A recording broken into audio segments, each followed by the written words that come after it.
여러분 안녕하십니까. 부산의 소리방송입니다. 제 뒤로 보이는 빨간색 커튼이 좀 바꿨습니다. 분위기를 좀 바꾼다고 바꿨습니다. 이쁘게 와주십시오. 김민수는 1978년생 올해 47세입니다. 2019년 1월 당시 자유한국당 경기도 분당을 당협위원장 공개 오디션으로 정치에 입문했으니 올해로 만 6년째입니다. 어찌 보면은 정치 신인이라고 볼 수 있겠지만 한국의 더러운 정치 세계에서 얼마나 혹독한 경험을 했으면은 기성정치인 뺨 때릴 정도로 급성장했을까 하는 느껴집니다. 정치 입문 후 총선 낙선인 그다음에 성남시장 후보 경선 탈락한 그런 전력을 갖고 2023년도 그러니까 김기현 당대표 때 대변인으로 발탁이 됩니다. 그리고 2025년 1월 초 권성동 비대위 때 당 대변인으로 임명되지만 하루 만인 대변인에서 자진 사퇴하기도 합니다.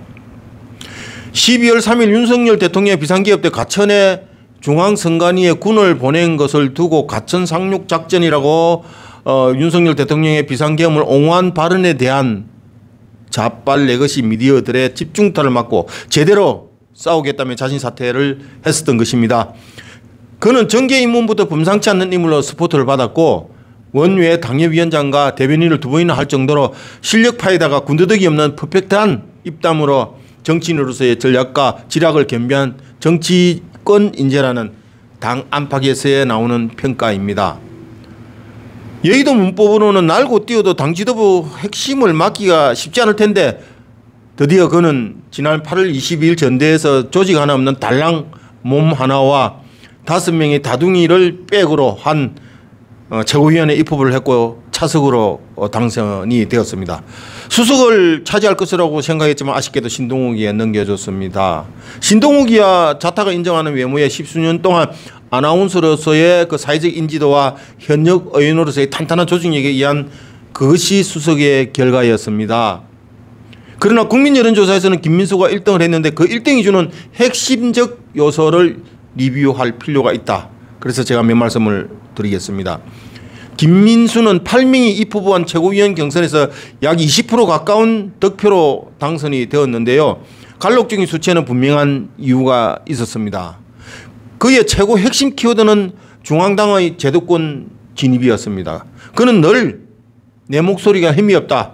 당원들과 국민들은 자신의 소리를 귀담아 주는데 오직 중앙당에서만 모르고 있다며 더 큰 목소리를 내기 위해서는 이번 전대를 통해 지도부에 입성하는 길밖에 없다며 마침내 전대에 출사표를 던졌고 각고의 노력 끝에 당선되는 쾌거를 맛보았습니다.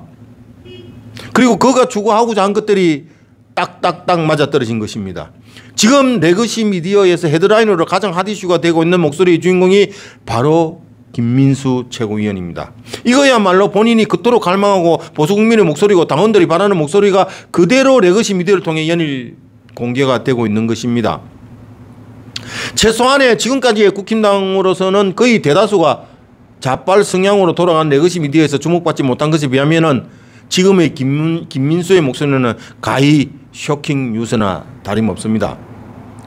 김민수는 최고위원 출마에 변해서 강력히 주창했던 목소리는 당선 후 윤석열 대통령을 면회하겠다고 했고 내란 수계는 윤석열 대통령이 아니라 바로 이재명과 민주당이라고 했습니다. 또 공식적인 자리에서는 윤석열 대통령 부부 즉각 석방하라고 했고 당내에서 내란 동조 세력이라며 분탕질하는 세력들을 모두 청소할 것이라고 했고 특히 한동훈 단계 사건은 당무감사를 통해 뿌리부터 파헤치겠다고 단호하게 말했습니다.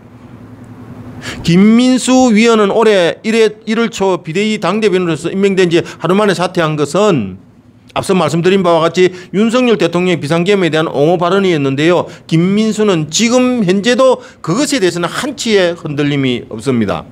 그런 김민수의 워딩을 해석하면은 윤통을 방문하고 누구와 어떻게 싸우겠다는 정치적 제시안도 중요하지만 그가 출마 때부터 당선 이후의 말과 행동이 똑같이 일치를 한다는 것이 팩트고 정치권에 있는 어느 누구보다도 믿어가는 정치인이라는 게 중론입니다. 따라서 보수파 국민과 당원들이 선분장에 서서 적들과 싸우라며 김민수 본인을 장수로 만들어줬다고 했습니다. 그래서 싸우는 것은 김민수가 자기가 할 테니 옆에서 적극적으로 도와달라며 강한 전사로서의 전투력을 내비쳤습니다. 자, 그런 김민수에게 적들이나 내란 극우 세력으로 몰고 가고 있는 국힘당 내 간첩들에게는 매우 껄끄러운 상대가 될 것입니다.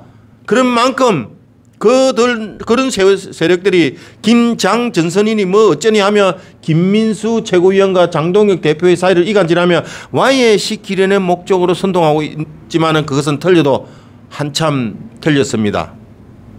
김민수 최고위원은 초질간 변함없고 또 본인이 한 말에 대한 책임감에 매우 충실하며 이번 전대에서 입성한 최고위원들 중 유일하게 강한 톤으로 본인이 한 말에 대한 실천하고 있으며 또한 내란으로 끌고 가고 있는 모든 당 안팎 세력들과 외로운 전쟁을 선포를 한 것입니다.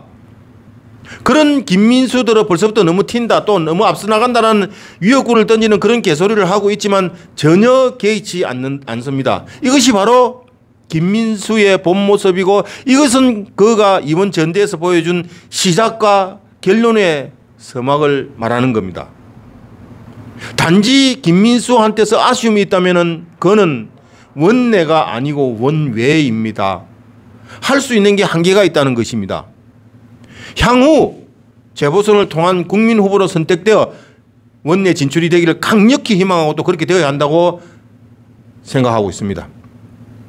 자, 이번에 당대표로 출마한 김문수와 최고위원의 김민수와의 확연히 구별되는 다른 점이 있습니다. 김문수의 결정적인 실패가 된 것은 한동훈을 안고 간다는 말이었는데요. 그 워딩이 당원들에게는 비수를 꽂은 것입니다. 참모들이 토론회에서 한동훈 한자도 끄집어내서는 안 된다고 일렀지만 꼿꼿 김문수의 생각은 달랐습니다. 선거는 절대로 혼자서 할 수가 없습니다. 내란 핵심 주동자 이제 현직 대통령을 탄핵시켜 그 치부를 전 세계로 모욕감을 안겨줬던 그 원흉이 한동훈이라는 것을 모를 리 없는 김문수로서는 그 발언으로 인해 당원들과 깊은 괴리감이 되었고 매우 반감을 샀었습니다. 그런 반면에 김민수는 보수 우파 국민들과 당원들의 분노를 정확히 읽고 있었고 본인 자신이 확고한 국가관으로 윤석열 대통령과 그에 대한 신념을 200% 반영한 것이기 때문입니다. 그것으로 두 사람의 당락 운명이 결정이 난 것입니다. 사실 김문수 낙선은 매우 아쉽습니다만 김문수 같은 그런 정치인이 또다시 찾기가 쉽지는 않을 것입니다. 아무튼 김문수 전 장관님의 건성을 기원드립니다. 자, 우리의 확실한 믿음은 김민수 최고위원을 보호하고 그가 싸울 수 있도록 힘찬 응원이 필요합니다. 그리고 김민수에게서 확실한 백그라운드인 보수파 국민과 당원들만 보고 싸우는 스파르타쿠스를 만들어야 할 것이고 그가 향후 더 큰 일을 할 수 있도록 든든한 지원군이 되기 위해서는 절대적인 응원이 필요합니다. 국민 여러분, 김민수를 응원해 주십시오. 감사합니다.